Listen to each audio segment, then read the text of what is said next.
Daniel Miller thought a weekend of sun and sand would strengthen his bond with his daughter. But when 14-year-old Emily vanished from their Florida resort without a trace, a simple family getaway turned into a race against a hidden trafficking network. And the clock. The shimmering lights of the luxury Florida resort stretched across the shoreline like a promise. For Daniel Miller, a single father from Atlanta, this weekend getaway was supposed to be a rare moment of calm after months of demanding work and quiet evenings at home. He had planned every detail so his 14-year-old daughter, Emily, could relax before the new school year began. Their first day unfolded exactly as he imagined, a sunrise breakfast on the patio, salt-scented breezes sweeping in from the Gulf, and Emily laughing as she chased tiny sand crabs along the edge of the water. They swam in the pool until their fingertips wrinkled, shared pineapple smoothies, and ended the night with a stroll beneath a sky powdered with stars. Daniel felt the tension of city life melting away, confident that he had given Emily a perfect escape. The second evening began no differently. They wandered through the bustling resort lobby, where musicians played soft jazz and families posed for photographs near the ornate fountain.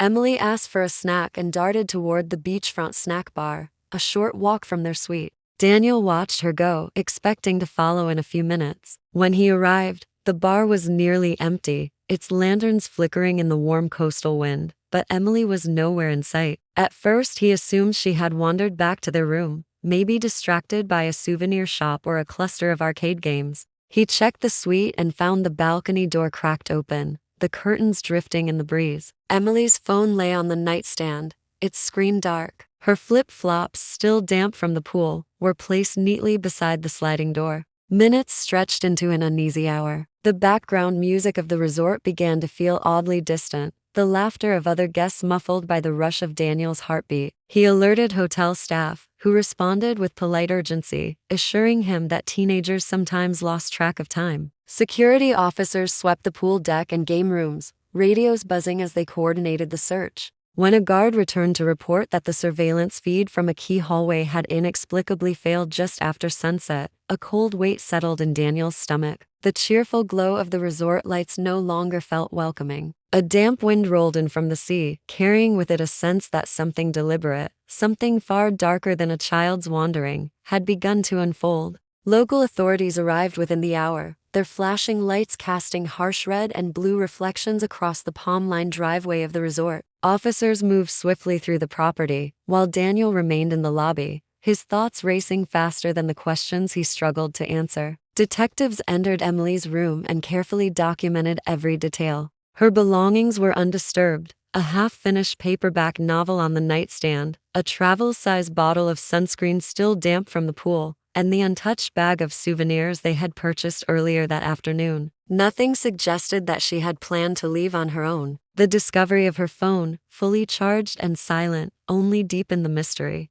Witness accounts were inconsistent, adding more confusion than clarity. A young couple claimed to have seen a girl matching Emily's description near the service elevators shortly after sunset. A housekeeper reported a fleeting glimpse of someone in a pale beach dress boarding a resort golf cart headed toward the marina. Each story contained small details that seemed believable on their own, but when pieced together, they formed a troubling picture of calculated movement. Detectives began to suspect that Emily's disappearance was not a simple case of a teenager wandering off. Attention soon shifted to the marina, a private stretch of polished docks where luxury yachts rocked gently in the tide. Officers reviewed the resort's security footage, hoping for a clear image of Emily or anyone accompanying her. What they found instead was a gap several crucial minutes missing from the camera aimed at the marina entrance. The absence could not be explained by technical error alone. Someone had deliberately tampered with the recording system. Resort management expressed shock and denied any involvement, but their assurances did little to ease the growing suspicion that an insider might have assisted whoever had taken Emily.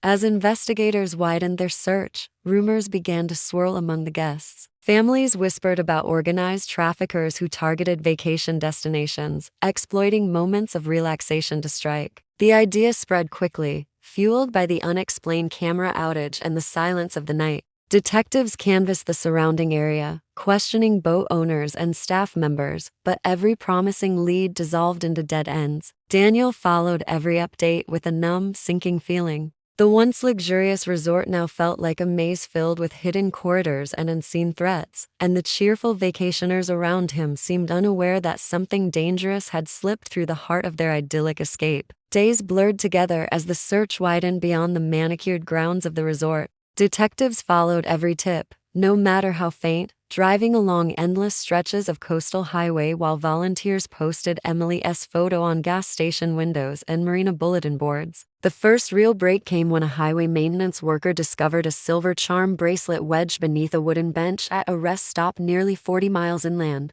Daniel immediately recognized it as the bracelet he had given Emily for her 13th birthday, a piece she never left behind. The location was far from the resort and well off any pedestrian path, suggesting she had been moved quickly by vehicle. Investigators treated the site as a crime scene, photographing the bracelet and marking a set of deep tire impressions hidden in the sand at the edge of the lot. Closer examination revealed fibers snagged in a splintered section of the bench. Lab analysis later confirmed they matched the color and texture of the beach dress Emily wore the night she vanished. The discovery shifted the case from a resort-bound mystery to a calculated abduction. Detectives now believed Emily had been transported inland within hours of disappearing, possibly as part of a larger trafficking route that threaded through Florida's coastal towns and backwater roads. Information from nearby surveillance cameras added to the urgency. A grainy image captured a dark van with tinted windows leaving the rest stop just after midnight, its license plate partially obscured by mud. Though the photo lacked clarity, its timing aligned perfectly with the estimated window of Emily's disappearance.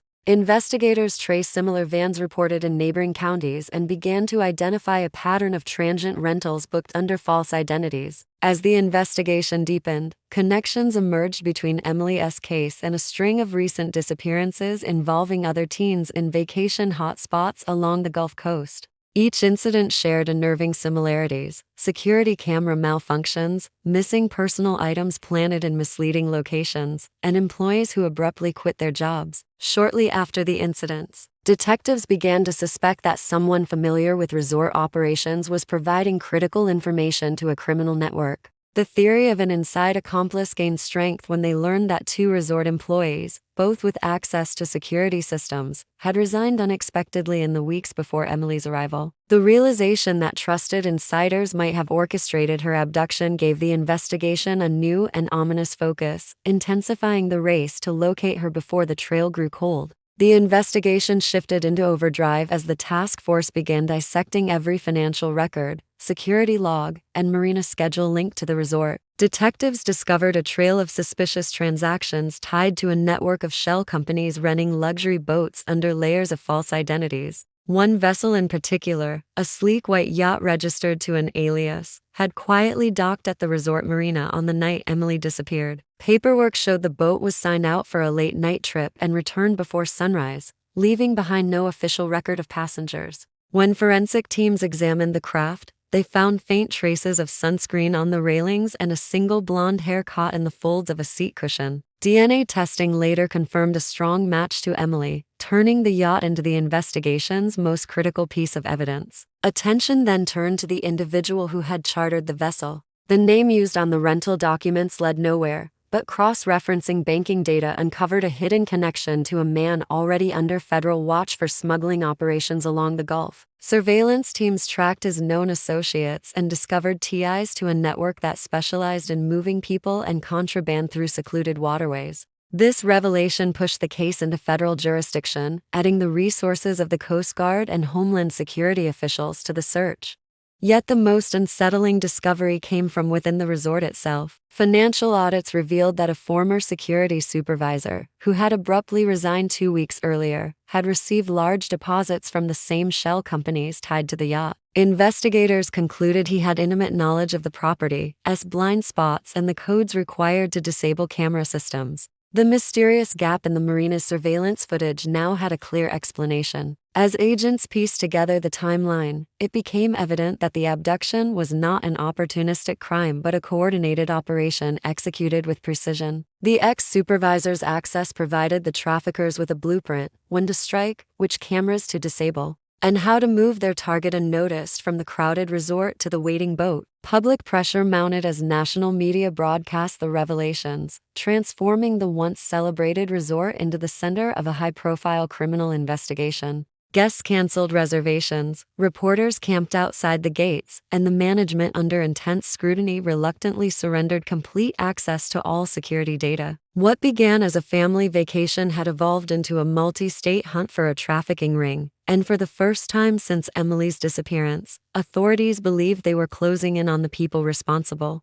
Before dawn on the sixth day, a coordinated raid unfolded along a quiet stretch of Florida's Gulf Coast, far from the resort's glittering lights. Federal agents, guided by weeks of tracking encrypted messages and suspicious boat movements, surrounded a secluded waterfront property hidden behind mangroves and high wooden fencing. Inside the dimly lit house, officers found signs of hasty preparation: packed bags near the door, a stack of falsified travel documents, and an unregistered boat tethered to a private dock. In a locked upstairs room, Emily was discovered sitting on a narrow bed, startled but unharmed. Her clothes were the same ones she wore the night she vanished, and the silver bracelet Daniel had given her glinted faintly under the flashlight beams. The suspects were arrested without warning. Among them was the yacht's charter client, a man with a long history of smuggling under various identities, and the former resort security supervisor whose knowledge of camera systems had enabled the abduction. Two additional accomplices, both with connections to interstate trafficking networks, were taken into custody during simultaneous operations in neighboring counties.